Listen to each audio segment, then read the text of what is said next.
silenciar sus teléfonos celulares. Por favor, muchas gracias. Muy buenos días, sean bienvenidos y bienvenidas a esta conferencia denominada Los derechos de la naturaleza en clave constitucional, actividad que se realiza en conjunto con la Universidad Autónoma de Chile en el marco de la visita del profesor Dr. Rubén Martínez Dalmau. Saludamos en forma especial a las autoridades que nos acompañan el día de hoy, estudiantes y invitados especiales. La Universidad de la Frontera, en conjunto con la Universidad Autónoma de Chile, han aunado esfuerzos para tener entre nosotros el día de hoy al profesor Dr. Rubén Martínez Dalmau. El doctor Rubén Martínez Dalmau es profesor titular de Derecho Constitucional en el Departamento de Derecho Constitucional y Ciencia Política de la Universidad de Valencia. Realizó sus estudios de Derecho y obtuvo su doctorado en la Universidad de Valencia. Es graduado en Ciencias Políticas, diploma de Estudios Avanzados en Ciencias Políticas y grado en Historia del Arte por la UNED. Cuenta con el diploma de Derecho Constitucional en la Academia Internacional de Derecho Constitucional. Realizó estudios doctorales en la Universidad de Friburgo, Alemania, y postdoctorales en la Universidad Federico II de Nápoles, en Italia. Sus principales líneas de investigación son democracia y poder constituyente, voto electrónico, constitucionalismo democrático, derechos de la naturaleza y nuevo constitucionalismo latinoamericano. Es autor de varias monografías, entre ellas podemos citar Aspectos constitucionales del Ministerio Fiscal, Constitución, legitimidad democrática y autonomía de los bancos centrales, y de más de un centenar de contribuciones académicas entre artículos en revistas indexadas y capítulos de libros. Es coeditor de La naturaleza como sujeto de derechos en el constitucionalismo democrático y de sistemas constitucionales de América Latina, el primer compendio publicado de Derecho Constitucional Latinoamericano. Cuenta con una amplia experiencia en dirección y coordinación de programas de posgrado, entre ellos el máster en estudios electorales y el máster en integración y globalización, doble título Universidad de Externado Colombia y Universidad de Valencia. Desde 2009 coordina la maestría en Derecho Constitucional y Procesal Constitucional de la Universidad Mayor de San Andrés, UMSA, La Paz, Bolivia. Forma parte y ha dirigido Democracia Más, grupo universitario de investigación sobre poder constituyente y nuevo constitucionalismo. Ha sido investigador en temas europeos del Polo Europeo Jean Monnet, dependiente de la Comisión Europea, y miembro del grupo de investigación sobre voto electrónico liderado por la Universidad Rovira y Virgili. Forma parte del grupo de expertos de Derecho de la Naturaleza del programa Armonía con la Naturaleza de Naciones Unidas. Es profesor colaborador de Derecho Constitucional en la Universidad Oberta de Cataluña, imparte docencia en posgrado en varias universidades europeas y latinoamericanas. En julio de 2015 fue designado senador suplente al Senado de España en representación del Parlamento Valenciano. En diciembre de 2015 fue elegido diputado al Congreso de Diputados de España por la circunscripción de Alicante, cargo que ocupó durante la 11ª legislatura. En abril de 2019 fue elegido diputado en el Parlamento Valenciano, donde fue portavoz hasta 2019. Desde el 2019 y hasta el 2021 ejerció de vicepresidente segundo del Gobierno valenciano y conseller de Vivienda y Arquitectura Bioclimática. A continuación se dirigirá a ustedes el doctor Rubén Martínez Dalmau con la conferencia Los derechos de la naturaleza en clave constitucional. Muchas gracias. Pues muchísimas gracias, estimado Pablo. La verdad es que es un placer poder estar aquí en un auditorio como este, que tiene un nombre además tan importante como el de Gabriela Mistral.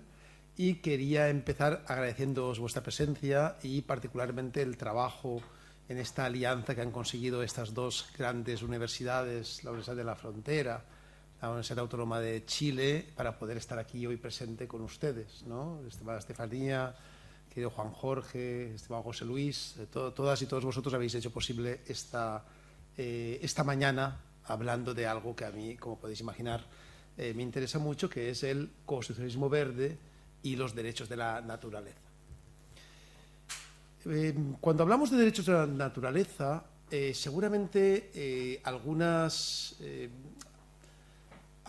algunos problemas parecen surgir y algunas cosas chirrían en muchas facultades tradicionales, ¿no? ¿Qué es esto de los derechos de la naturaleza? ¿Cómo puede ser que la naturaleza tenga derechos si siempre hemos hablado del carácter personalísimo de los derechos y llevamos con estos siglos y siglos y siglos, ¿no? Entonces, claro, mucha gente se queda sorprendida.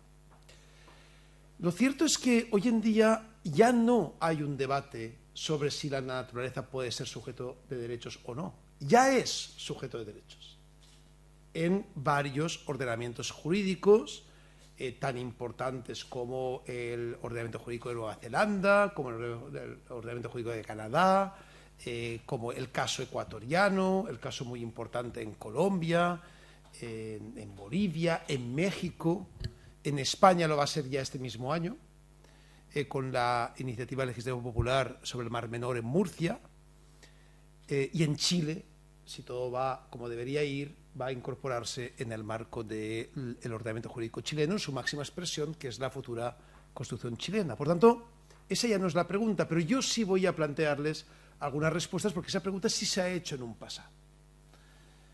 Voy a dividir mi intervención en 3 puntos para que podamos ir secuenciando la argumentación al respecto. En primer lugar, voy a hablar de dónde aparece el concepto constitucionalismo verde y derechos de la naturaleza. En segundo lugar, hablaré de qué implica este concepto en el marco del Estado constitucional, ¿no? Y de los diferentes momentos constituyentes que incorporaron el concepto de derechos de la naturaleza. Y en tercer lugar, hablaré de cómo se introduce la titularidad de la naturaleza como sujeto de derechos en el ámbito del derecho constitucional en diferentes países del mundo, y hablaré de algunas normas y particularmente algunas sentencias fundantes que se traducen en, como he comentado antes, una presencia ya en el marco del derecho de los derechos de la naturaleza. En primer lugar, ¿de qué hablamos cuando hablamos de derechos de la naturaleza? Esto es muy fácil. Hablamos de derechos de la naturaleza cuando nos referimos a que hay elementos naturales, que puede ser una montaña, puede ser un árbol, ¿no? Puede ser un lago, un río, diferentes elementos naturales, un mar, una playa, o la globalidad del ecosistema que envuelve, que contiene esos derechos, y les otorgamos titularidad en el marco de los derechos. Es decir, son lo que solemos denominar, en teoría de los derechos, sujetos de derechos. Esa es la idea del concepto derechos de la naturaleza. ¿Cuál es el problema en relación con cómo se construían viejos paradigmas? Como se puede imaginar, estamos hablando de un nuevo paradigma, es decir, de una nueva forma de entender el derecho, ¿no? De los que algunos autores llaman el nuevo derecho o el nuevo constitucionalismo, es decir, un cambio de paradigma que no solo tiene que ver con los derechos de la naturaleza, tiene que ver con muchas otras cosas como la teoría de la democracia, los feminismos, la incorporación de los pueblos indígenas como participantes en la organización de los ordenamientos jurídicos. Es decir, hay muchas dimensiones que están transformando ese derecho clásico, ¿no? Muy influido por las doctrinas del positivismo ideológico del siglo XIX, que venían de la pandectas alemana, el derecho de los profesores, todo eso pues está quedando atrás. Y estamos avanzando hacia otro tipo de derecho que es mucho más presente, o sea, que es mucho más plural, que es mucho más real, y que manifiesta la materialidad de la sociedad en la que ese derecho se aplica. Uno de los elementos están directamente relacionados con los derechos de la naturaleza, y aquí tenemos expertos además que han trabajado ampliamente sobre ese concepto, es el concepto de plurinacionalidad, directamente relacionado con los derechos de la naturaleza. ¿Qué implica la plurinacionalidad? Implica que hay diferentes ordenamientos jurídicos y que no todos ellos tienen que estar homogeneizados por el mismo patrón, porque hay diferentes necesidades y por lo tanto necesitamos un derecho que se asigne a esas necesidades. Diferentes tradiciones y diferentes formas de entender el derecho. Por tanto, dentro de esta destrucción o esta deconstrucción del derecho clásico y la construcción de un nuevo derecho, es donde aparece el concepto de derechos de la naturaleza. Y aparece a través de una evolución que tiene muchas décadas de funcionamiento, ¿no? De trabajo. Porque no es que llega alguien un día y dice, no, a partir de ahora, no sé, el río Wanganui va a ser sujeto de derechos. O a partir de ahora, el bosque protector, los cedros, estoy hablando de elementos que ya han sido reconocidos en el marco de los derechos de la naturaleza, el bosque protector de los cedros, el bosque nuboso, ya es sujeto de derechos. O no sé, el oso de anteojos va a ser sujeto de derechos. No llega alguien y dice eso. Todo esto parte de una evolución que tiene un principio y está teniendo ahora mismo sus frutos. ¿Dónde está esa evolución? Sin ninguna duda está a finales del siglo XX, particularmente en los años 70 del siglo XX. En los años 70 del siglo XX ocurre una cosa muy interesante. Realmente ocurren dos cosas muy interesantes. Muchos de los que vivimos aquí, estamos aquí, ya habíamos nacido en esa época, es decir, que estamos hablando de conceptos jóvenes. Pasa, en primer lugar, hay una famosa reunión, ¿no? Una convención de Naciones Unidas sobre el medio ambiente, ¿no? Estocolmo, 1962, muy importante, porque por primera vez Naciones Unidas coloca el punto de atención en el medio ambiente. Y además aparecen una serie de constituciones, que son constituciones que evolucionan del Estado social, que ya incorporan por primera vez un derecho que va a ser, digamos, la semilla de los derechos de la naturaleza, que son los derechos del medio ambiente. Entonces tenemos el caso de la Constitución griega, que es la primera en el mundo en incorporar el concepto de derecho del medio ambiente, el caso de la Constitución portuguesa, la griega del 75, ¿no? La portuguesa de 1976, la española de 1978, y luego empieza a haber nuevas constituciones y reformas de constituciones que van incorporando el concepto medio ambiente. Por lo tanto, ya estamos avanzando hacia un paradigma que podemos llamar paradigma medioambiental, ¿no? Que luego veremos cómo se va transformando ese paradigma a lo largo del tiempo. Pues bien, esas constituciones empiezan a crear efectos y realmente empieza a haber una jurisprudencia sobre el medio ambiente muy interesante y empieza a haber un derecho ambiental, empieza a haber especializaciones en derecho ambiental, ¿no? Muy interesantes. Pero todo esto responde a una visión que se empieza a dejar un poco atrás cuando empieza el siglo XXI. Y esa visión es lo que solemos denominar una visión antropocéntrica de la naturaleza. Es decir, el concepto derecho al medio ambiente, si rascamos un poco, veremos qué significa, ¿no? ¿Qué significa que tenemos derecho al medio ambiente? Pues significa que las mujeres y los hombres, es decir, las personas, tienen un derecho al medio ambiente. Daos cuenta, ¿eh? Es decir, el centro gira en torno a las personas, no en torno al medio ambiente. El artículo 47 de la Constitución Española es muy claro al respecto. Dice que los españoles tienen derecho al goce de un medio ambiente sano y adecuado. Es decir, a gozar. Daos cuenta el verbo que se utiliza, que es que el medio ambiente está a nuestro servicio. Está por nuestro placer, por nuestra disposición, para darnos gusto a nosotras y a nosotros. Claro, es una semilla que en la medida en que van cambiando diferentes formas de entender los grandes conceptos axiológicos que nos unen y diferentes maneras de transformación del derecho, esa semilla va creciendo, pero va creando un tronco mucho más fuerte y ese tronco va pasando de ser, poco a poco, va dejando de ser un tronco medioambiental para pasar a ser un tronco ecológico. Y ahí es donde se puede explicar el paso entre el antropocentrismo, el biocentrismo y el ecocentrismo. Yo no voy a entrar aquí en cuestiones de filosofía del derecho o de filosofía en general, sobre la visión ecocéntrica y la distinción entre la visión ecocéntrica y la visión biocéntrica, pues esas son cuestiones que además interesan a la gente que está metida en ese tema, pero sí les voy a plantear que el paso del derecho ecológico, de un derecho al medio ambiente a un derecho ecológico, incorpora un elemento fundamental que es que la naturaleza deja de ser accesoria para ser central. Cuando hablamos de un derecho ecológico y cuando hablamos de los derechos de la naturaleza, ahí ya estamos cambiando el foco de atención. Ya no hay una naturaleza que es accidental a tu placer y a tu goce como persona, sino que es una naturaleza que tiene como sujeto de derechos sus propios derechos a vivir y a desarrollarse, como dice la ley Wanganui respecto al río Wanganui en Nueva Zelanda. Es decir, son derechos de la naturaleza. Como veis, el prisma es radicalmente distinto cuando enfocamos el tema medioambiental en relación con las personas y su derecho a tener un medio ambiente sano, a respirar un aire puro, a tener lugares en el campo donde ir a caminar, y el derecho de la naturaleza, de los elementos naturales, donde aquí ya no están las personas incorporadas respecto a su goce, sino que hay un derecho propio a vivir y desarrollarse, con todo lo que eso puede implicar, de hecho con todo lo que implica. Ahora hablaremos de ello también.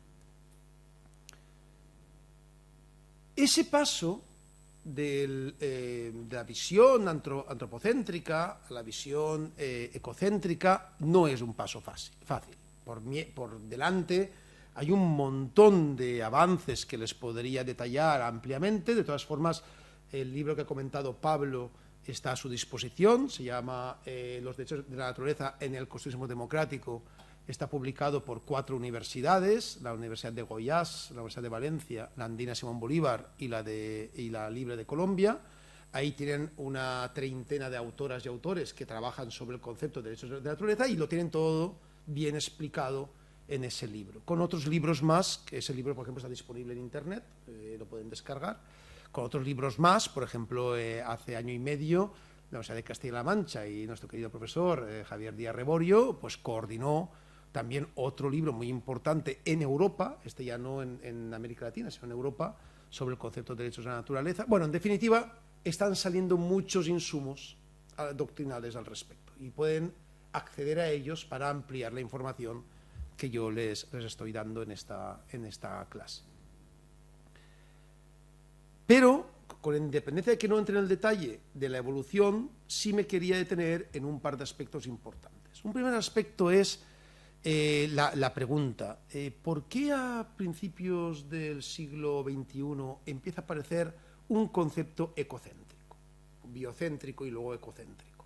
Es decir, ¿por qué a principios del siglo XXI empieza a aparecer la necesidad de ir más allá en el paradigma ecológico y de centrar la atención en la naturaleza y no en los hombres, ¿no? ¿Por qué? Hay diferentes autores que han explicado por qué, han buscado explicaciones. Yo podría plantear 2 argumentos que creo que son, por lo que yo entiendo, muy importantes para explicar esa razón. Un primer argumento es el cambio de valores que la gente más joven de finales del siglo XX, principios del siglo XXI, introducía en su forma de concebir la vida.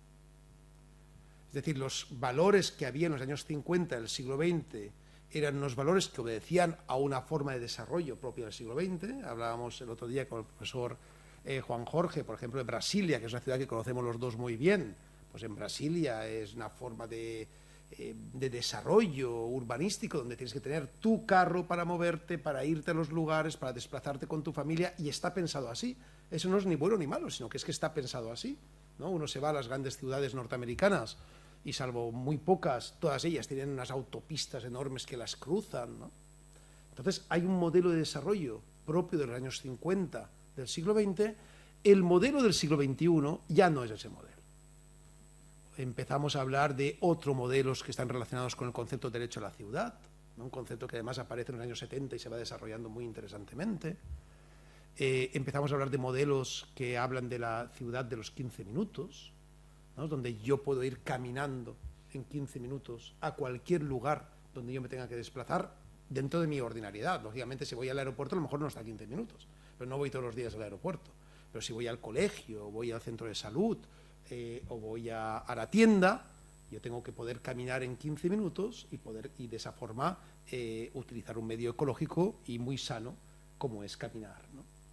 Entonces, ese empuje de nuevos valores ecológicos son empujes que se ven también dentro del marco, pues, de algunas amenazas ecológicas que aparecen, importantes, como es el cambio climático, la erosión, ¿no?, la contaminación de muchas ciudades, la necesidad de tener un aire limpio para respirar, y empieza a haber una incorporación de esos elementos en la forma como las personas a principios del siglo XXI empiezan a entender su relación con la naturaleza. En definitiva, hay un cambio de valores. El otro elemento fundamental desde mi punto de vista para entender por qué surge el giro ecocéntrico es el papel de los pueblos indígenas.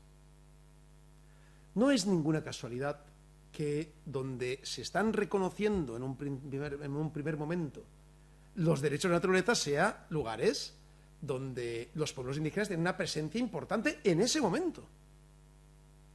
Pueblos indígenas que además históricamente han sido apartados de la construcción de las repúblicas criollas o de los estados. Y que es muy curioso porque a medida que los pueblos indígenas son integrados en la creación o el desarrollo de los nuevos estados, piensen en Canadá, por ejemplo, piensen, por ejemplo, en el caso de Nueva Zelanda, que ahora hablaré, piensen en el caso ecuatoriano, esos pueblos indígenas traen consigo todo un bagaje axiológico donde dicen, sí, yo estoy aquí presente, pero yo traigo todo esto, yo traigo una relación con los elementos naturales que no es la misma que hay en las ciudades construidas por ustedes. Yo traigo una forma de entender el derecho que no es el mismo que hay con el derecho de Savigny o de Fonuo. Yo traigo una forma de entender la vida y la relación con mi alrededor, que no es la misma que están teniendo ustedes, o están construyendo ustedes.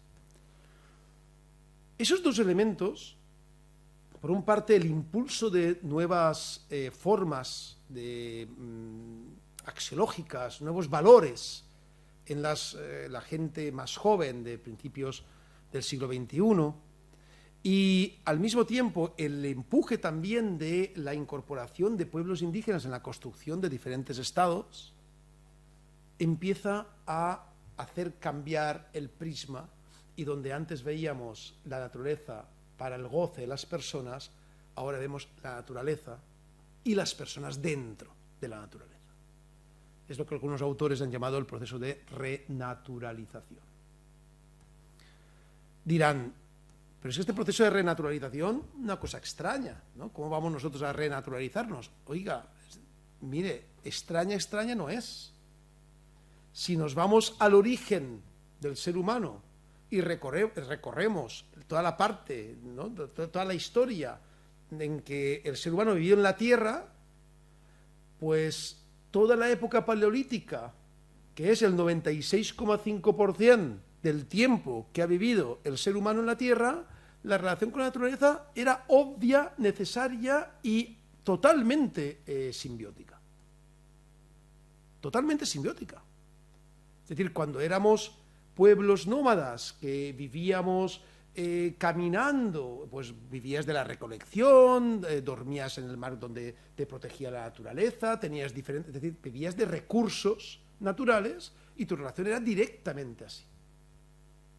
Todo esto cambia con la aparición, como saben perfectamente, en la época neolítica, sobre todo con la aparición de las primeras ciudades.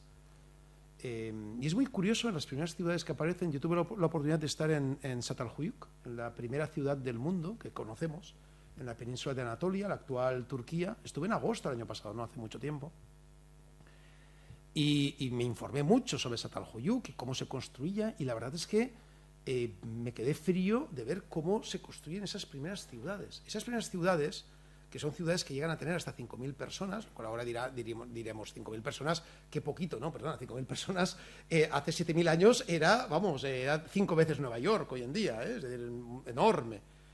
Esas ciudades se construían con casas amontonadas, sin puertas, sin calles. Era un amontonamiento de casas donde se entraba por el tejado y se hacía, de hecho, la vida en el tejado, ¿no? ¿Por qué casas amontonadas sin calles, sin puertas? En primer lugar, porque era la primera ciudad que hacían, no sabían cómo hacer una ciudad. Ahora ya sabemos que había una puerta, una calle, ya, pero es que en aquella época no se sabía. Pero es que además lo hacían como protección de la naturaleza. Es decir, pasamos de ver la naturaleza como nuestro medio de vida a ver la naturaleza como una amenaza. Y de hecho, el concepto de naturaleza como amenaza está muy presente en la creación de la cultura, sobre todo la cultura occidental, y les podía hablar de un montón de ejemplos al respecto, la creación de muros, la búsqueda de formas de desagüe que acaben evitando cualquier amenaza de desbordamientos, etcétera, etcétera, que hace que la vida de las personas se vaya distanciando, ¿no?, de esta relación con la naturaleza. Pues bien, yo creo que el reconocimiento de los derechos de la naturaleza es una forma también de entrar dentro de ese proceso de renaturalización y de pagar una deuda histórica que tenemos con nuestro ambiente, es decir, con la naturaleza. Una deuda histórica que se perdió hace entre 10.000 y 7.000 años y que llega el momento también en que tenemos que reconsiderar esa deuda. Es un imperativo ecológico, utilizando el término de Sunstein, muy conocido, el imperativo ecológico, es decir, la necesidad de crear una ética que no sea solo una ética del hombre y de la mujer, es decir, del ser humano, sino una ética global en el marco del mundo natural en el que vivimos. Con esto paso ya a la segunda parte de mi intervención, que es cuando se va construyendo jurídicamente el concepto de derechos de la naturaleza, porque al fin y al cabo ustedes son en su mayoría también estudiantes de Derecho, entiendo, y este tipo de cosas les puede interesar mucho más. Y les tengo que decir que el concepto de derechos de la naturaleza empieza a aparecer en un lugar muy determinado, curiosamente, que es algunas ciudades pequeñas, de pequeñas dimensiones, de lo que hoy en día es Estados Unidos, ¿no? En Estados Unidos hay unas pequeñas ciudades, ¿no?, en algunos condados, como en el caso de Pittsburgh, donde en el 2001, 2002, 2003, es decir, recién iniciado el siglo XXI, empiezan a decir, caramba, este bosque que tenemos en el pueblo, ¿no?, pequeños pueblos de 10.000 habitantes, este manantial, este lago, forman parte del pueblo. Fíjense ustedes, esto no es ninguna casualidad, porque como quien me escuchó ayer comentaba que también el concepto de democracia, tal y como lo conocemos hoy en día, también nace en el marco de la Revolución Liberal norteamericana, es decir, nace en los procesos de emancipación de las 13 excolonias inglesas que se van independizando y van creando sus propias constituciones democráticas basadas en las asambleas populares. Pues bien, esa democracia de base que hay en muchos pueblos de algunos estados norteamericanos hace que, donde por cierto hay también un componente indígena no resuelto, esa es otra, empieza a aparecer una visión de relación con la naturaleza distinta, ¿no? Y de repente te encuentras con ordenanzas municipales, como es el caso de Pittsburgh, donde se plantea que la naturaleza tiene derecho a crecer y florecer dentro de nuestra ciudad. Y lo dice así, crecer y florecer dentro de nuestra ciudad. A partir de ahí empieza a darse ya algunos pasos que digamos que son pasos más importantes. Uno de esos pasos, sin ninguna duda, se da en el marco de la relación entre un pueblo indígena oceánico muy importante, que es el pueblo indígena maorí, con el estado de Nueva Zelanda. El estado de Nueva Zelanda, bueno, en general toda Oceanía, pero particularmente Nueva Zelanda, pero también podríamos hablar de Papúa Nueva Guinea, incluso de la propia Australia, son territorios colonizados muy tardíamente. Son colonizados ya en el siglo XIX, en una colonización muy tardía, donde las doctrinas contractualistas ya han avanzado mucho, en el cual la relación democrática es mucho más amplia. Entonces, lo que hace Inglaterra en el marco de la colonización de Nueva Zelanda no es construir cualquier tipo de dominación, es decir, no aquí vienen los ingleses y somos los que mandamos, sino que es muy curioso porque plantean algún tipo de tratado con los maorís, es decir, con la etnia, con el pueblo indígena el pueblo originario neozelandés, y este tratado es el que crea las relaciones entre los colonos y el pueblo originario. Es decir, hay una relación de tú a tú. Esto es muy importante, ¿eh?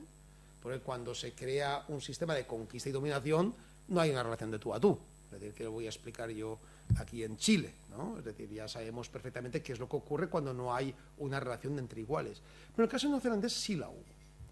Y es muy interesante porque en Nueva Zelanda se plantea un caso, 50 años después de que apareciera, que es el caso del Te Urewera. Te Urewera, ¿no? Si pueden buscar en internet imágenes de Te Urewera y poner en Google Te Urewera fotos, se van a quedar alucinadas y alucinados. Es un lugar espectacular, natural, con unos ríos, unos lagos, miles de hectáreas. Te Urewera era un lugar sagrado maorí. Y antes de que llegaran los europeos, ese era un lugar sagrado para los maorís, donde los maoríes iban a Te Urewera de alguna forma, a rendir, a rezar, a sentirse cómodos y cómodas en el marco natural de los ríos y de las montañas en Te Urewera. Hasta que llega el Estado neozelandés y no se le ocurre otra cosa que decir, muy bien, vamos a proteger Te Urewera. ¿Cómo lo protegemos? Claro, como vienen con el pensamiento europeo, la protección lo vamos a catalogar como parque nacional, ¿no? La protección máxima, parque nacional. Un desastre. Porque cuando es parque nacional y no es un lugar sagrado del pueblo originario, empiezan a aparecer los que van del fin de semana, los que van a acampar por los lados, los que construyen un hotel ecológico.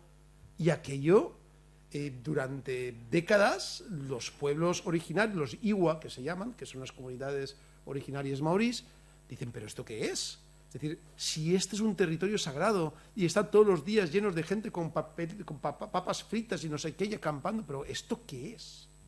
Y al final, después de una batalla bastante interesante, llegan a un acuerdo, ¿no? Dentro del tratado maorí-inglés sobre Te Urewera.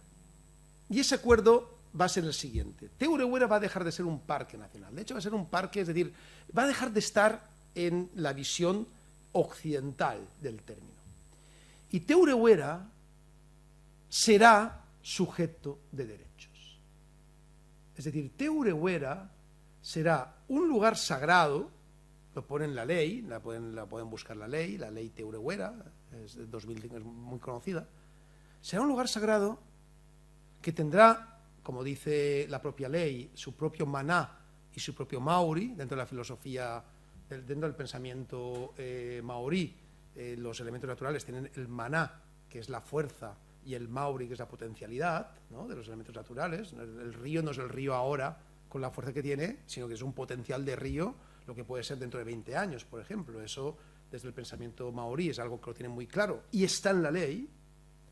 Y, por tanto, el Te Urewera con su maná y su maori es un sujeto de derechos, con todo lo que implica, ¿no? Si les interesa este tema, en el libro que les he comentado antes, el que hemos dirigido, el que yo he coeditado, hay un artículo de Joel Colón Ríos, un gran constitucionalista instalado en la Victoria University en Nueva Zelanda, que explica muy bien todo el proceso, ¿no?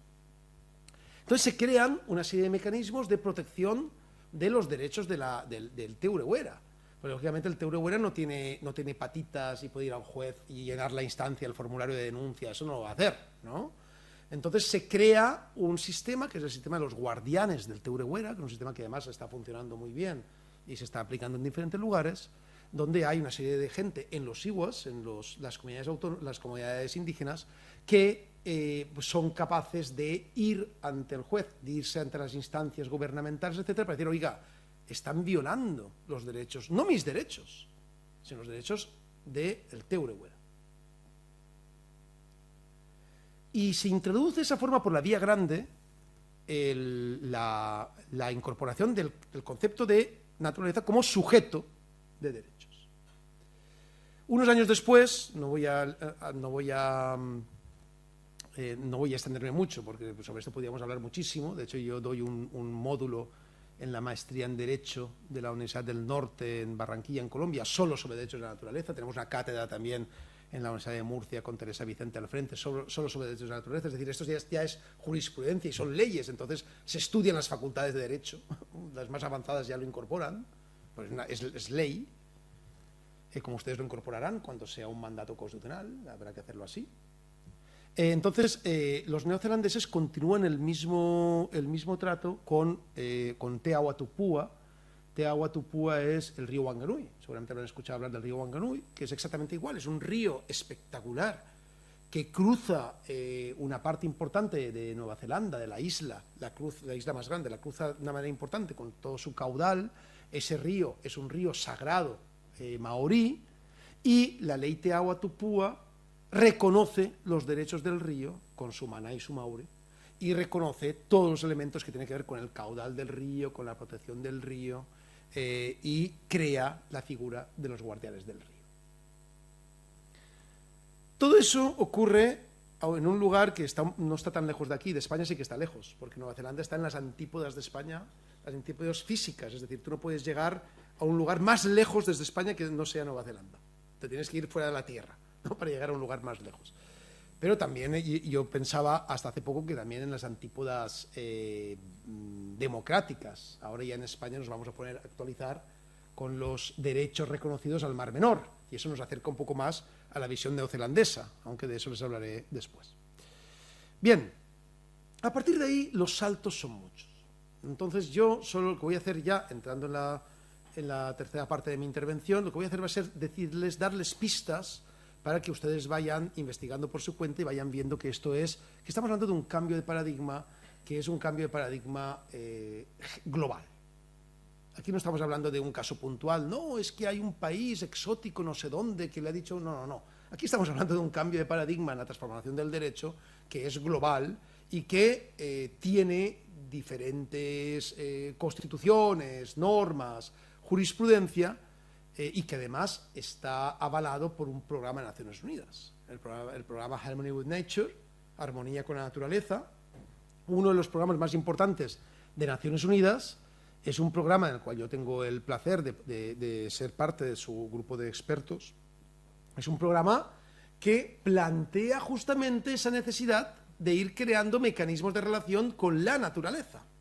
De tal forma que, si ustedes ven, entran en la página web, que es una página web muy intuitiva, funciona muy bien, van a ver cómo se van incorporando todos los avances en el marco de esto lo que ellos llaman la ley de la tierra, ¿no? Todos los avances en la ley de la tierra y cómo cada uno de los países va creando esos propios avances y tienen ahí un material de estudio y de trabajo importantísimo, ¿no? Es una página web importantísima. Entonces estamos hablando de derecho, de un cambio de paradigma y de un mandato de Naciones Unidas que es muy importante en ese sentido. Bien, ¿cómo se desarrolla el concepto de derechos de la naturaleza? Se desarrolla después del caso que ya he comentado norteamericano, el caso neozelandés, algún caso más que aparece por ahí con el río Ganges en la India, etcétera, pero donde más desarrollo tiene es justamente en América Latina a partir del año 2008. El año 2008 es un año muy importante. Se crean dos constituciones muy importantes, una muy cercana a ustedes, otra muy lejana a ustedes. La más cercana es la Constitución de Ecuador, la primera constitución del mundo en incorporar el giro ecocéntrico y los derechos de la naturaleza. La otra, que es muy lejana, es la Constitución de Bután, que a lo mejor no sabrán a lo mejor no conocen el país. Yo sí lo conozco por varias razones. Es un pequeño país asiático budista que es el primero en el mundo en incorporar el concepto de felicidad interna bruta.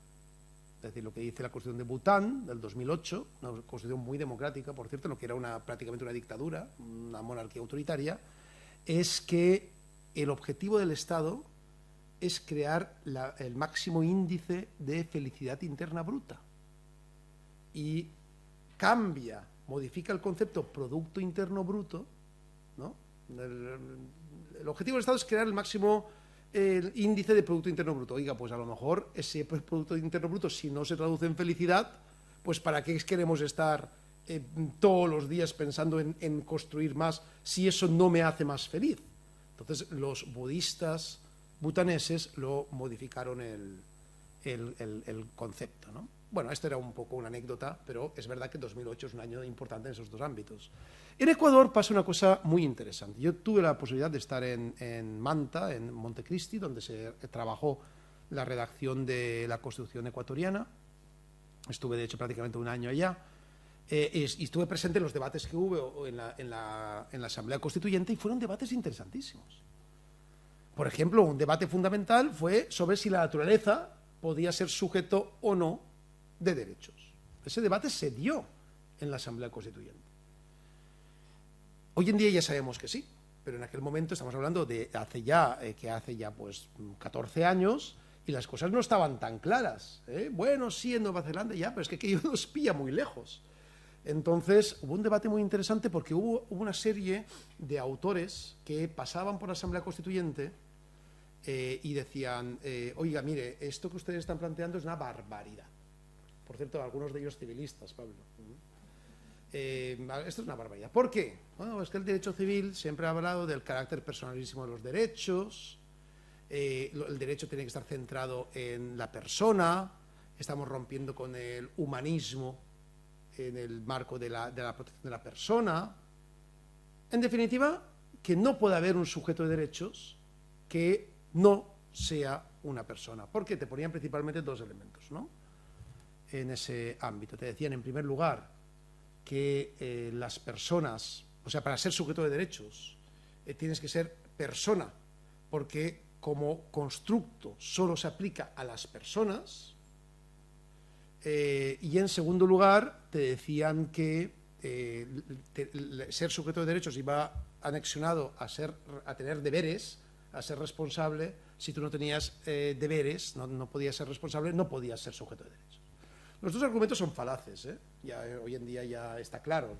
Lean, por ejemplo, a Silvia Bagni, de la Universidad de Bolonia, o lean a Fernando Dantas, bueno, tantos otros más, a la propia Raquel Irigoyen, y lo dicen claramente. Son falaces por las siguientes razones. Esto ya es un debate en el marco de la teoría del derecho, si quieren.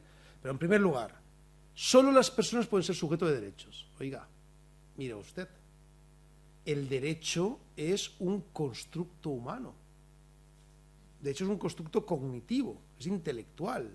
No existe el derecho si no lo construimos nosotros.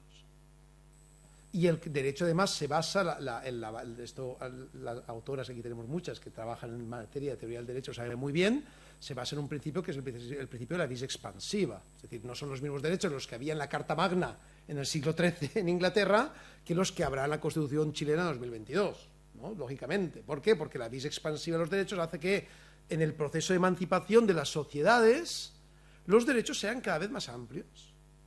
Y en esa amplitud los derechos también amplían sus sujetos de derecho. Porque ¿quién era el sujeto de derecho en la Carta Magna en 1215? Pues eran los nobles que rodeaban al rey, ¿no? Los hombres, los señores feudales de la Inglaterra del siglo. ¿Quién era el sujeto de derechos en la Bill of Rights en 1689? Pues eran los burgueses, de la clase mercantil inglesa, hombres, tal, ¿no? Es decir, ¿y esto hoy en día es así? No, pues hoy en día se han incorporado las mujeres, las minorías sexuales, los pueblos indígenas, y hoy en día los sujetos de derechos somos todas y todos, y todes, podríamos decir. Entonces, claro que ha habido una expansión de los derechos.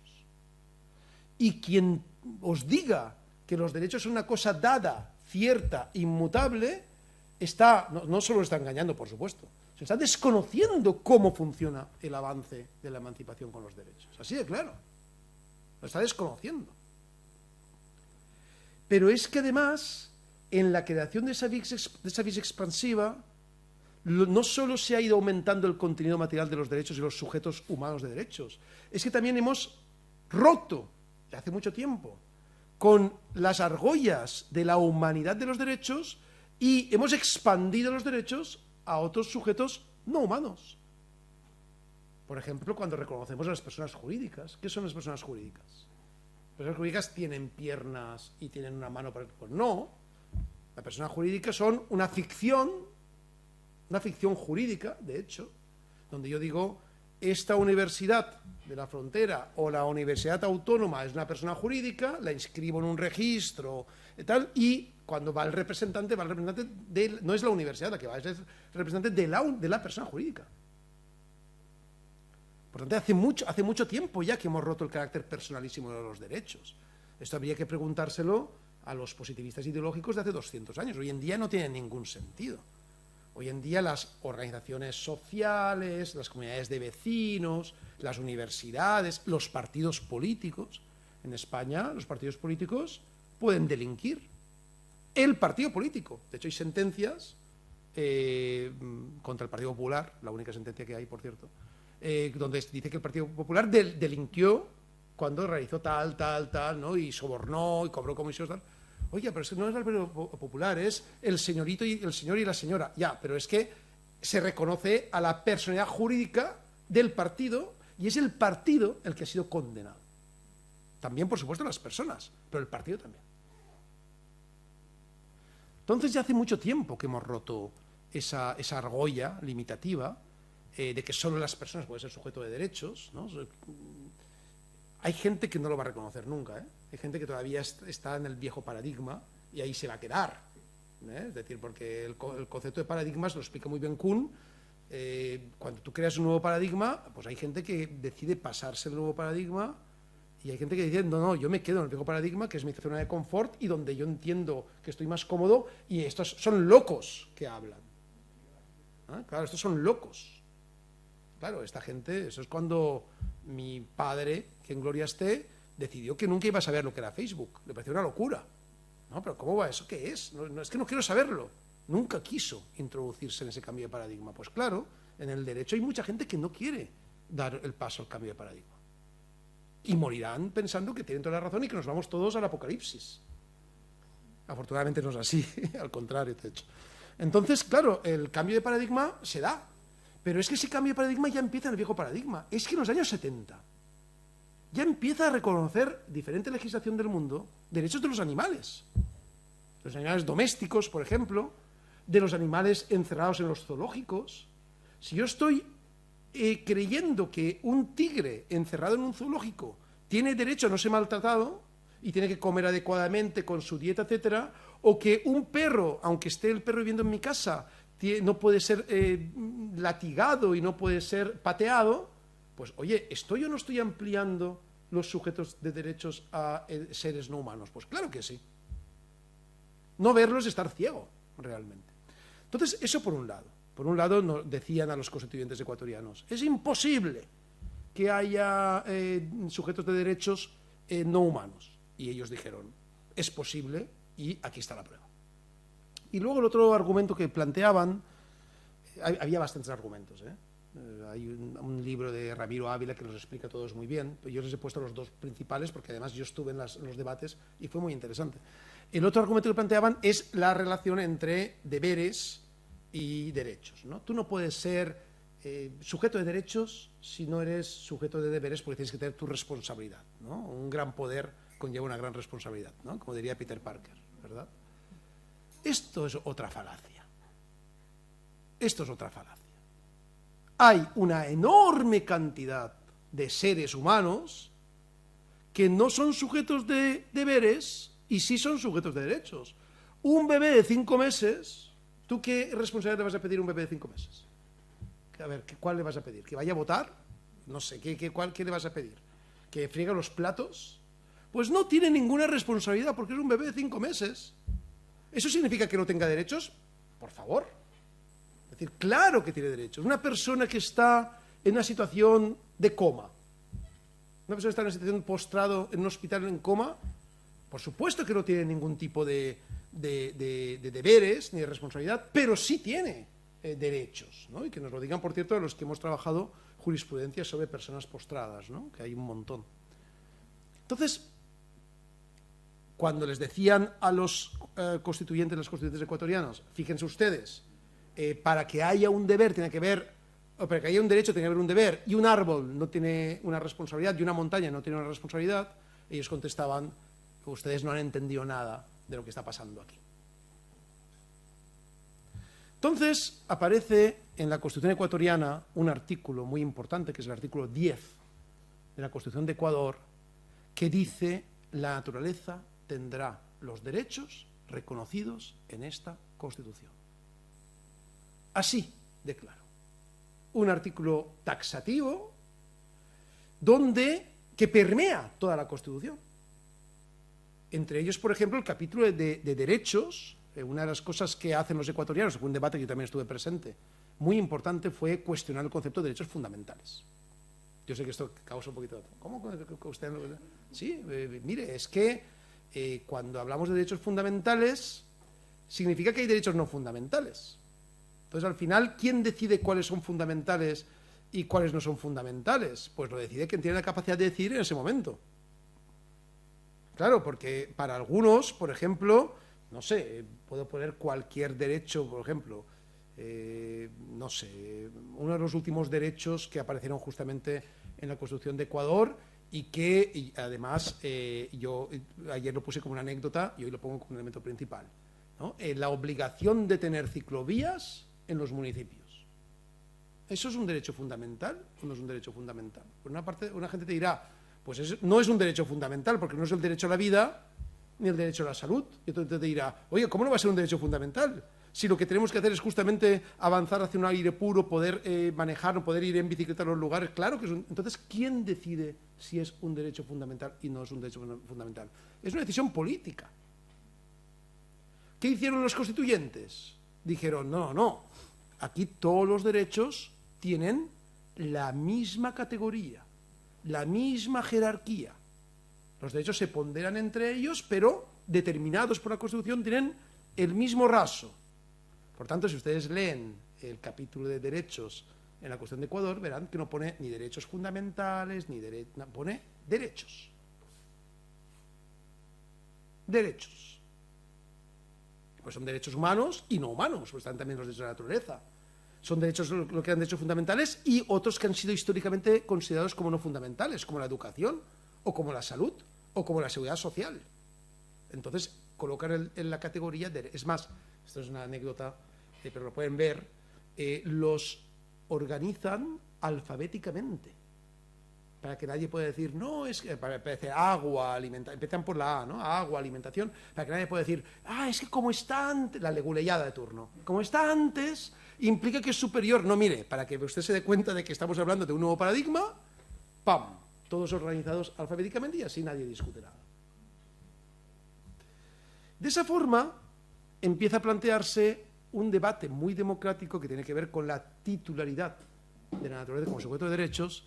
Y ya para ir, ya en mis últimos minutos, para ir terminando, porque veo que esto podíamos alargarlo mucho, Estefanía, no habría problema, pero creo que también es importante escucharles a ustedes, que ustedes me planteen también sus enseñanzas. Aparece todo un recorrido fundamental, ya no solo en Ecuador, aparece en Colombia, aparece en México, aparece en Bolivia. En Ecuador, la primera vez que se aplica el artículo 10 de la Constitución ecuatoriana es por un tribunal de provincia, el Tribunal de Loja, que llega un momento en que les llega una demanda por parte de los ciudadanos de alrededor del río Vilcabamba. El río Vilcabamba es un río bastante importante, el más importante del departamento de Loja. Y entonces ahí pasa una cosa muy interesante, ¿no? Es que hay un río y están construyendo una carretera, ¿no?, alrededor, a un lado del río. Entonces, la empresa que está construyendo la carretera, los derrubios de la carretera los va lanzando al río.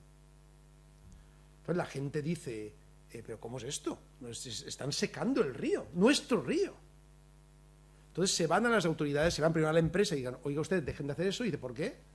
Y dice, no, es que ustedes no pueden dejar ahí la erosión de lo que ustedes, ¿no?, lo que ustedes derrumban de la montaña. ¿Cómo lo van a dejar ahí? No, es que nosotros tenemos un pliego de condiciones de la concesión administrativa de la carretera, la construcción de la carretera, y ahí no pone en ningún momento cómo yo tengo que evacuar los derrubios. Entonces yo lo que hago es lo más simple, que lo lanzo al río, ya está. Si no le gusta, pues vaya usted y quéjese a las autoridades. Y van y se quejan a las autoridades, y la autoridad dice, uy, sí, es verdad, pues mira, no podemos hacer nada, porque efectivamente en el pliego de condiciones no pone en ningún momento que haya que tener una evacuación de los derrubios del río. Y esta gente dice, ¿y ahora yo qué hago? Se están matando mi río. Y se van por el artículo 10 de la Constitución de Ecuador, que es directamente aplicable en todo el ordenamiento jurídico, y se van a un pequeño tribunal de un departamentito de los más pequeños de Ecuador, y dicen, oiga, artículo 10, mi río, el Vilcabamba, tiene sus derechos. Y va y el Tribunal de Loja dice, caramba, el Tribunal de Loja no eran ni expertos en derecho de la naturaleza, ni seguramente bien, pero da igual, hay un mandato en el texto, ¿no? Hay un mandato. Aquí ya no se trata de confiar o tener fe en nada, se trata de que hay un mandato y tienes que aplicar el mandato. Y si el mandato te dice que el río tendrá derechos y tú ves que están matando el río, efectivamente aplicas el mandato. Oye, y fue una sentencia espectacular, la del río Vilcabamba, que obligó a la empresa a evacuar los derrubios porque estaban matando el río y el río Vilcabamba tiene derecho a la vida. De la sentencia del río Vilcabamba, que como he dicho antes es una sentencia muy básica, de un tribunal muy pequeño, de primera instancia muy pequeño, a la última sentencia de la Corte Constitucional ecuatoriana, ¿no? Que ya no hablamos de un tribunal, hablamos de la máxima corte del país, que es la sentencia de noviembre del año pasado, tiene unos meses, con ponente el magistrado Agustín Grijalva, que reconoce los derechos del bosque protector, los cedros. Lo que hay es una aplicación de la Constitución de manera transformadora. El bosque protector de los cedros estaba condenado, un bosque nuboso, de los poquísimos bosques nubosos que tiene, por cierto, Ecuador, que era protector de todo el ecosistema posterior, ¿no? Detrás de la montaña. Ese bosque estaba a punto de ser liquidado por unas concesiones mineras. Iba a acabar el bosque. Y lo que hizo la Corte Constitucional es decir, no, aquí pueden ustedes tener todas las concesiones que quieran, pero aquí el bosque tiene su derecho a vivir.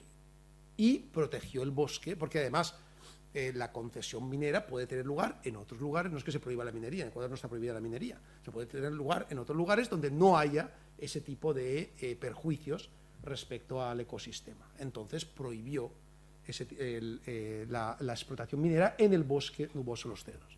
Sobre esto les podría hablar mucho más, pero les voy a hablar de tres cositas muy rápidas. En primer lugar, el caso muy importante de la Constitución de la Ciudad de México, que ya hice referencia a ella, de 2017. La Constitución de la Ciudad de México es la segunda constitución en el mundo en incorporar la titularidad de los derechos de la naturaleza. México tuvo, ayer lo estaba explicando, tuvo un proceso muy interesante de emancipación, pasó a ser un distrito federal, a ser un estado federado, dentro de la cincuentena de estados que tienen los Estados Unidos mexicanos. Entonces, cuando se crea como estado federado, crea su propia constitución. Y en su propia constitución, junto con el derecho a la ciudad, los derechos de los peatones, etcétera, incorpora a la naturaleza como titular de derechos. Primer elemento que tienen que tener en cuenta. Y la introducción por vía constitucional del paradigma de los derechos de la naturaleza.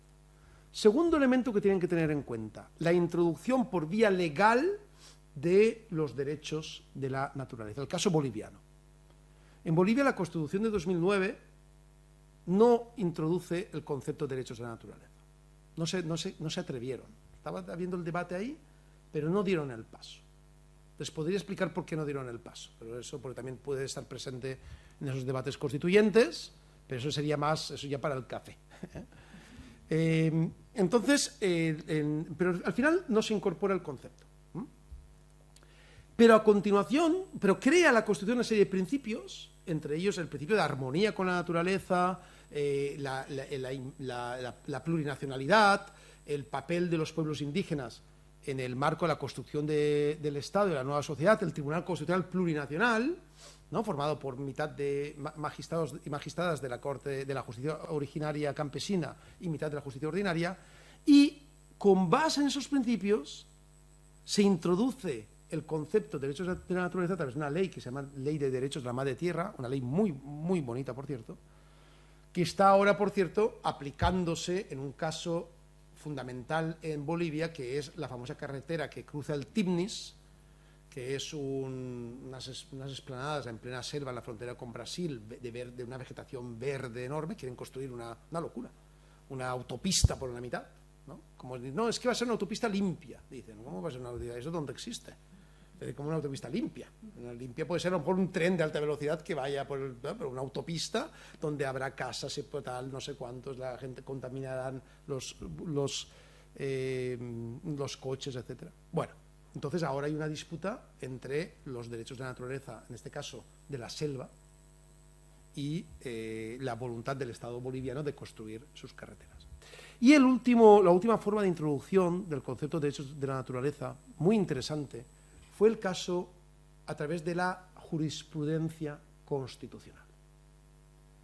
Fue el caso particular de la sentencia sobre el río Atrato en el Chocó colombiano, una sentencia de la Corte Constitucional colombiana, ojo, de la máxima corte del país, con ponencia del magistrado Palacios, que plantea lo siguiente. Fíjense ustedes. El Chocó es el departamento más pobre, más empobrecido de Colombia. Dirán, ¿por qué? Es que no tiene riquezas, tiene un montón de riquezas. No tiene elementos naturales, un montón. No tiene mar, un montón de mar. De hecho, es el único departamento de toda América Latina que tiene mar en el Pacífico, de América del Sur, perdón, en el Pacífico y en el Atlántico. Hace así. No tiene, ¿qué más no puede tener? No tiene animales, no tiene todo. Pero lo que tiene sobre todo es población negra. Y la población negra, ¿no? 3 de cada afrocolombianos viven en el Chocó. Y la población negra hizo que el Chocó durante siglos haya estado, primero por la colonia y luego en la construcción de la República de Colombia, haya estado apartado, marginado, y sirve mucho para que haya mineras, para que extraigan sus recursos, tal, pero no se invierte un peso colombiano en la región. Entonces es un estado empobrecido. Además de esto tiene un río, que es un río maravilloso. Yo he podido navegar por ese río, el río Atrato, que es la vida del departamento del Chocó, lo único que les queda. Es un río por el cual ellos se comunican entre las poblaciones del norte y del sur, una gran parte de poblaciones, como digo, afrocolombianas, también poblaciones indígenas muy importantes. Ellos pescan, les sirve de... Bueno, es el río que les da la vida. Beben. Pues ese río llegó un momento en que no podía ser utilizado porque las aguas que discurrían por ese río eran aguas venenosas, aguas tóxicas. La Defensoría del Pueblo colombiana, eso está en la sentencia del magistrado Palacios sobre el río Atrato, constató el fallecimiento de 11 niñas y niños indígenas por beber agua de su río. 11 niños y niñas indígenas por beber agua de su río.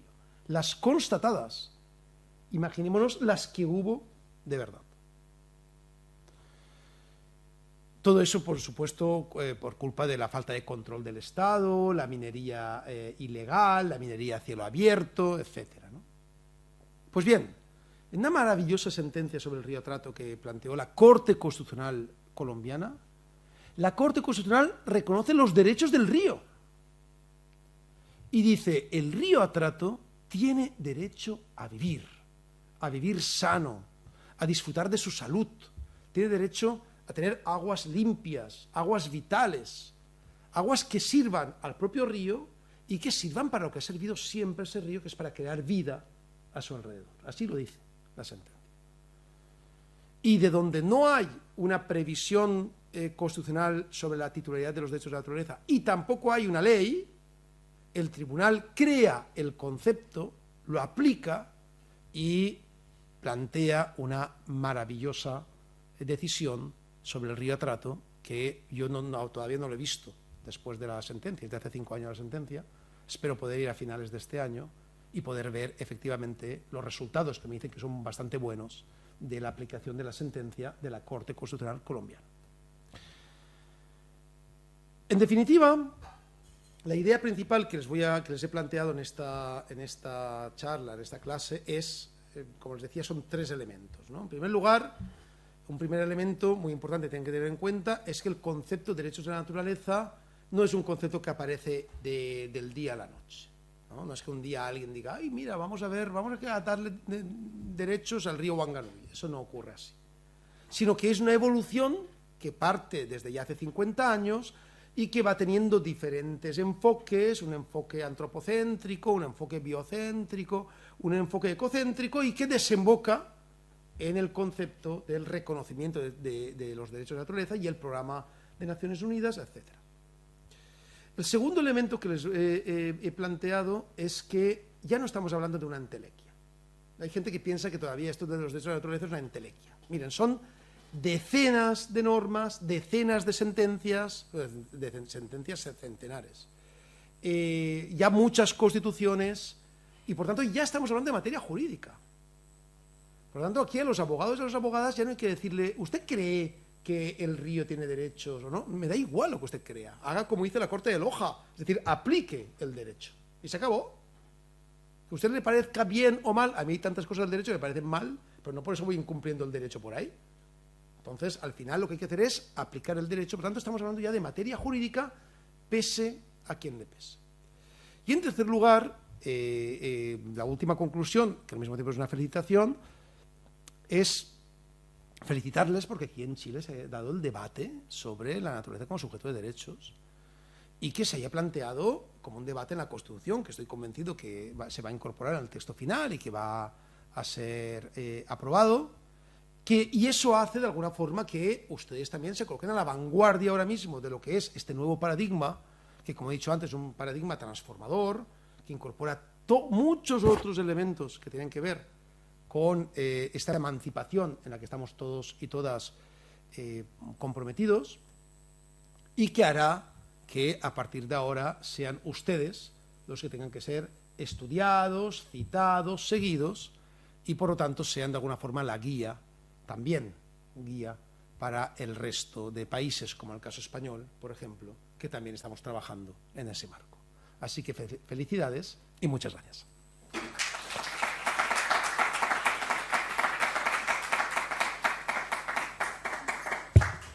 Agradecemos la excelente presentación realizada por el profesor Dr. Rubén Martínez Dalmau y vamos a dar la palabra a quienes quieran realizar sus preguntas relacionadas con la presente conferencia.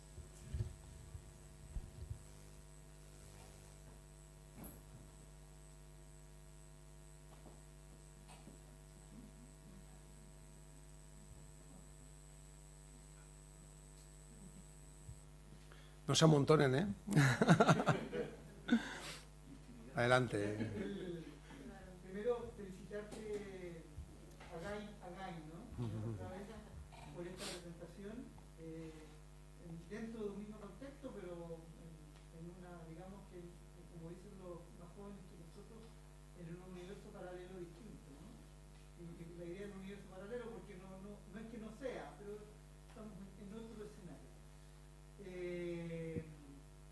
Por un lado. En segundo término, un poquito solo para que puedas explayarte más, ¿no? ¿Cuál es tu mirada frente a algunos, digamos así, algunos debates o algunas tensiones que corren en conjunto con la cuestión de los derechos de la naturaleza? Y para eso, dos ejemplos, ¿ya? Y quizás no tienen la misma visión que yo, pero conocen los casos. En el caso boliviano, yo no estuve adentro de la constituyente, pero estudié la constitución. Por lo menos mi mirada es que claramente en el proceso, en el debate constituyente que lleva la Constitución Plurinacional, hay miradas distintas de la relación con la naturaleza, ¿ya? Una que entiende que la naturaleza es el sustento material del proceso, del necesario proceso de desarrollo extractivista, y por lo tanto que la Constitución necesita asegurar ya una mirada sustentable de la explotación de la naturaleza para asegurar ciertos principios que el mismo buen vivir, y también, no me acuerdo bien el texto de memoria, ¿no? Pero hay ciertos principios que tienen que ver con la idea de un Estado social que están ahí, y al mismo tiempo con la protección del medio ambiente, ¿no? Y en mi mirada, en el caso boliviano, están esas dos tensiones. la necesidad de financiar aquello que ese país tan empobrecido hasta antes de este proceso necesitaba para expandir su proceso de desarrollo posterior, lo que efectivamente ocurrió, ¿no? Y con las renegociaciones que hizo Evo, con la petrolera, etc. Pero creo que hay una tensión que es importante, ¿no? La protección de este nuevo sujeto, se haya consagrado o no como sujeto de derecho, versus las necesidades del desarrollo. Tensión que también se da en Ecuador. Y la otra situación que se da respecto a los pueblos indígenas es que compartiendo el núcleo de cuestiones que tú afirmas, también es cierto que dentro del mismo marco del derecho internacional de los pueblos indígenas, y esto es algo que se ha discutido en Chile, está el derecho a la participación en la explotación de los recursos naturales. Entonces también hay una tensión de este modelo como más originario, más nuclear de la protección de la naturaleza, ecocéntrico, y no solo ecocéntrico, sino derechamente de la persona integrada en el sistema natural, versus un modelo que está en los derechos de los pueblos indígenas, que ve también en una mirada sustentable, pero también que ve a la naturaleza como un espacio de extracción de recursos, y inclusive asegurado internacionalmente por instrumentos internacionales. ¿Cómo ves esas tensiones? Importantísima tu pregunta, profesor.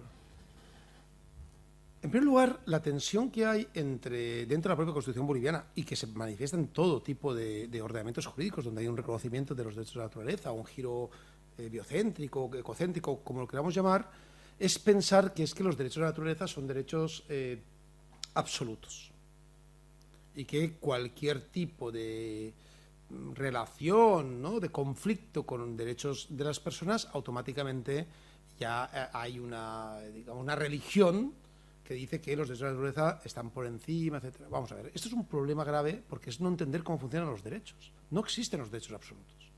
Seguramente el único derecho absoluto que existe, posiblemente el único, sea la libertad de conciencia, la libertad de pensamiento. Y porque no te pueden entrar en tu cerebro a ver lo que piensas, porque a lo mejor ya no sería absoluto. Es decir, claro, es decir, efectivamente, es decir, porque vamos, pero seguramente ese es el único derecho absoluto que hay, porque no hay, el concepto de derecho significa límite. Si no hay límite, no hay derecho, y por lo tanto no existe el concepto de derechos absolutos. En ese planteamiento, los derechos de la naturaleza no son derechos absolutos. Es decir, así como nosotros, por ejemplo, la libertad de información, con la libertad de expresión, con la democracia, etcétera, tenemos que buscar la ponderación entre ellos, buscar la forma como vamos modulando, también pasa lo mismo con los derechos de la naturaleza. Por tanto, no es que una vez reconocidos los derechos de la naturaleza automáticamente ya no hay, no sé de qué viviremos, porque dirán, no, es que vamos a pasar a ser todos vegetarianos, porque pues la naturaleza también es el vegetal. Entonces, claro, eso es llevar al extremo el asunto, y es un extremo que favorece muy poco el debate jurídico. Por tanto, yo lo que creo es que tenemos que tener en cuenta que lo que implica el reconocimiento de los derechos de la naturaleza es mirar de tú a tú y decir, yo formo parte de ti y por lo tanto todo lo que tú te beneficies también a mí me beneficia porque soy tú. Ese proceso de renaturalización al que me estaba refiriendo anteriormente. Y eso se ve claramente en la Constitución boliviana. La Constitución boliviana tiene un artículo, no dejen de leerlo, que es el artículo 8, el artículo 8.1 están todos los temas que tú comentas, ¿no? Es decir, que tienen que ver con el Estado social, ¿no? Y entonces tienen que ver los principios. Entonces el principio de solidaridad, el principio de tal, todos los principios liberales clásicos, que es la construcción del Estado y la construcción del Estado social. En el artículo 8.2 está escrito en guaraní, en quechua, en aymara, y te dice que serán principios básicos del Estado el amasúa mayuya maqueya, ¿no? El no ser perezoso, no robar, no mentir, el ibimaraey, el capagñán, el camino noble, el ñanderecó, ¿no?, el camino sin mal, me dejaré alguno. El sumac camaña,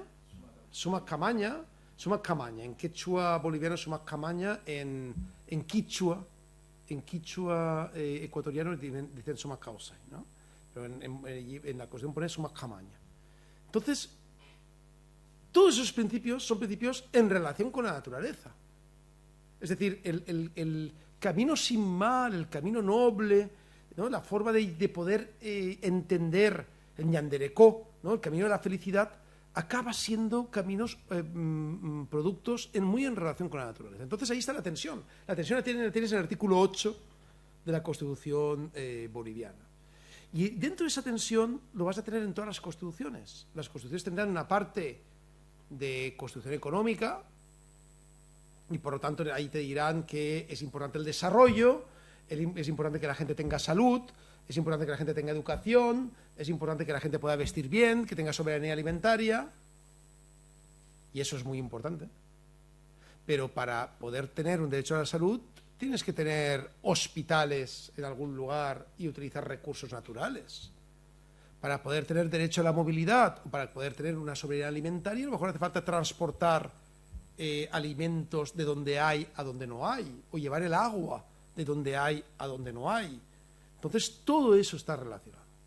Yo lo que creo es que no tenemos que ser fundamentalistas, ni en un caso ni en otro, al contrario, que tenemos que entender que las cosas son así, y que nuestro proceso de renaturalización parte de la base de que hay derechos, y así como estamos bastante habituados a solucionar los conflictos de derechos en el marco de las personas a través de los diferentes mecanismos que conocemos muy bien en técnica de ponderación y de modulación de derechos, también lo vamos a hacer en el marco de la naturaleza, ¿no? Sin ninguna duda. Y en segundo lugar, claro que hay una relación muy directa entre el papel de los pueblos indígenas y su decisión a la hora de poder explotar recursos naturales, y eso enraiza directamente con lo que he explicado al principio, porque al final vamos a explotar recursos naturales. O sea, partamos de la realidad. ¿O es que esto va a ser de repente, no sé, un claustro de ángeles y vamos a levitar todos y vamos a vivir todos en el cielo? Pues no, vamos a estar aquí en la tierra y tendremos que comer, tendremos que desplazarnos, entonces, claro que vamos a utilizar recursos naturales y claro que los vamos a explotar. El tema está en cómo los vamos a explotar, qué mecanismos de sostenibilidad vamos a incorporar y cómo lo hacemos en el marco de la armonía con la naturaleza, es decir, de un respeto con la naturaleza. Por tanto, los pueblos indígenas tienen que formar parte de los procesos de consulta de esas explotaciones porque son también sus tierras, son sus subsuelos, son sus aguas, y tienen que tomar decisiones, porque si no toman decisiones ellos, los tomarán otros por ellos y te aseguro que esas decisiones serán mucho menos informadas que las que puedan tomar la gente que vive sobre el terreno, que maneja el territorio y que sabe perfectamente cómo está.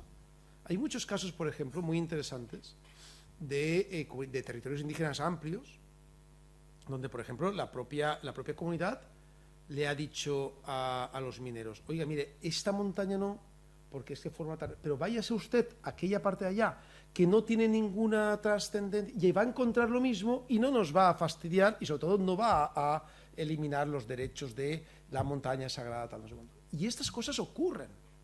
Por tanto, claro que hay que consultar, claro que hay que tratar con ellos, y hay que hacerlo en un marco democrático y sin fundamentalismos, sin extremos. Esa es mi posición. Muchas gracias, profesor. ¿Más preguntas? Quedó todo claro, ¿no? Eso está muy bien. Parece que sí. No, porque además yo recuerdo que cuando no hay preguntas normalmente es porque no se ha entendido nada o porque se ha entendido bastante. Espero que sea lo segundo. Profesora Estefanía, adelante. Gracias, profesor Juan Carlos. No, en realidad siento que me va a explotar la cabeza con todo lo que ha aprendido hoy día. No es algo sencillo, sobre todo este cambio de paradigma. Tengo una pregunta en relación particular. Hemos estado conversando con otro profesor, con Díaz Rebol, ya que lo mencionamos sobre estos asuntos. Y al final, a mí la duda que me quedaba es si es posible de alguna manera aplicar los principios que son como que están más asentados en relación a cómo es la titularidad de los derechos fundamentales, que es más clásico, a estos nuevos paradigmas desde la perspectiva de que pareciera ser que entender la titularidad de los derechos fundamentales, no más allá de las personas naturales, sino de un río, por ejemplo, es solamente comprensible desde un paradigma distinto, pero no solamente de que ya no es antropocéntrico, sino desde la perspectiva de la clásica titularidad, de la estructura de los derechos fundamentales. Entonces, de alguna manera, la duda que a mí me cabe es ¿podemos seguir utilizando las mismas categorías en cuanto a la estructura de derechos fundamentales o esto es un cambio de paradigma completo? Esa es mi duda. Sí, no, muy bien, profesora Estefanía. Y de hecho, vamos a ver, yo creo que los cambios de paradigma nunca son completos. Eso no lo digo yo, lo dice Kuhn, que es el máximo creador del paradigma, sino que el cambio de paradigma lo que hace es evolucionar mediante círculos concéntricos. Entonces siempre conservas el bagaje aprendido. Si no, no hay un cambio de paradigma, hay una destrucción. Entonces, el cambio paradigmático implica que tú conservas una parte importante del bagaje aprendido y desdeñas aquello que no te sirve para entender ahora las cosas y que luego no será el último paradigma. Es decir, luego llegará otro que entenderá otra cosa y que también conservará una parte concreta, una parte correspondiente. Por supuesto que hay mucha de la teoría clásica que nos va a servir para entender todo esto. Empezando por el concepto de derecho. El concepto de derecho, lo que estamos aplicando a la naturaleza es un constructo humano. Si tienen que leer, si no han leído todavía, ya salen corriendo a una librería y se compran el libro Sapiens de Harari, ¿no? Sapiens se lo explica muy bien. Además, si alguien lee Sapiens y no lo entiende, entonces ya es que, vamos, no quiere entender nada. Es decir, Sapiens dice, mire, es que el derecho es lo que tú decides como humano que es el derecho. Entonces, cuando te habla, por ejemplo, de la Declaración de Independencia de Estados Unidos, ¿no? Entendemos como inmutable, ¿no? Dice como evidente que los hombres son iguales, tal, y Sapiens dice, y Harari dice, nada de lo que viene a continuación es evidente. Tú lo entiendes como evidente. Pero claro que los hombres no son iguales en el mundo natural. Claro que no tienen derechos en el mundo natural. Es decir, al final son constructos. Y con esos constructos vamos avanzando y vamos creando procesos de emancipación. El profesor Díaz Reborio, como le comentaba antes, lean el artículo que tiene publicado en el libro, su libro sobre derechos de la naturaleza, un artículo magnífico, donde él lo que dice es cómo podemos relacionar la titularidad de los derechos de la naturaleza con el concepto de dignidad de las personas. Y me parece muy interesante. Y creo además que tiene elementos muy fuertes ahí. Entonces vamos a seguir construyendo, no se trata de acabar con una cosa y empezar otra totalmente diferente, sino que es un cambio de paradigma donde vamos a conservar todo lo que hemos construido que nos sirva y habrá cosas que no nos sirvan. Siempre que hay un cambio de paradigma, si no, no hay cambio de paradigma. Es porque hay cosas que no te sirvan. No te sirven. Por ejemplo, el derecho clásico, blanco, masculino, patriarcal ya no te sirve para entender el mundo, ¿no? Hoy en 1776, cuando se reunía el pueblo de Pensilvania, eran los padres de familia blancos propietarios, que era, efectivamente, que además era la democracia en aquel momento. En aquel momento lo democrático era eso, porque recuerda que todo el resto era peor, eran reyes absolutistas que gobernaban. Entonces lo más democrático era que hubiera hombres blancos propietarios y cabezas de familia decidiendo. Eso era lo más democrático. Claro, hoy en día eso ya no sería democrático. Conservamos el término democracia, conservamos el término constitución, pero hemos variado en la confección de esos sujetos constituyentes. Hoy en día están las mujeres, están los pueblos indígenas, está todo el mundo. Entonces, claro que se va avanzando. Vamos avanzando en los conceptos. Así que es normal que tengamos siempre un poco de vértigo a la hora de entrar, de ver lo que está pasando, pero es que lo peor que podemos hacer es mirar hacia otro lado y decir, no, es que aquí lo que hay que aprenderse es el manual de Savigny y tal, y lo que decía Austin sobre, oiga, pues mire, pues sí, como historia está muy bien, pero es que esto no da respuestas a lo que está pasando hoy en día. Así que creo que podemos estar muy tranquilas en ese sentido. Ya puedes respirar. Muchas gracias, profesor. ¿Alguna otra pregunta? ¿No? Muy bien. Muchas gracias, profesor, por sus Excelentes respuestas. La Dirección de Vinculación con el Medio de la Facultad de Ciencias Jurídicas y Empresariales de la Universidad de la Frontera desea entregar un presente al doctor profesor Rubén Martínez Dalmau en señal de agradecimiento por su visita a nuestra facultad. Gracias. Invitamos a la directora de Vinculación con el Medio, doctora Carolina González Sur, a hacer entrega de este reconocimiento. Muchísimas gracias. Qué maravilla. Muchísimas gracias. Muchas gracias. En representación de toda la facultad. Serio, Muchas muchísimas gracias. Déjenme que lo abra porque abro Sí, los regalos sí, claro enseguida. que sí. Entonces, Y que se sienta muy bienvenido, no, a muy pesar de que hoy ya amable. es la última actividad. Muy amable. Sí, pero este va a ser una primera de una larga relación Sí, con las efectivamente. universidades. Claro, muy bienvenido para las próximas Ah, no, pues nada. ocasiones. Así que ese A ver qué es es. un detalle de parte de nuestra facultad. Ay, para- mira, qué maravilla. Conflictos fronterizos en la Ucrania. Qué Muy maravilla. bien, de nuestra Muchísimas edición de sí, claro. Muchísimas gracias, muchas gracias. Muchas gracias. Qué maravilla. Bueno, pues muchísimas gracias. Muchas gracias. Sí,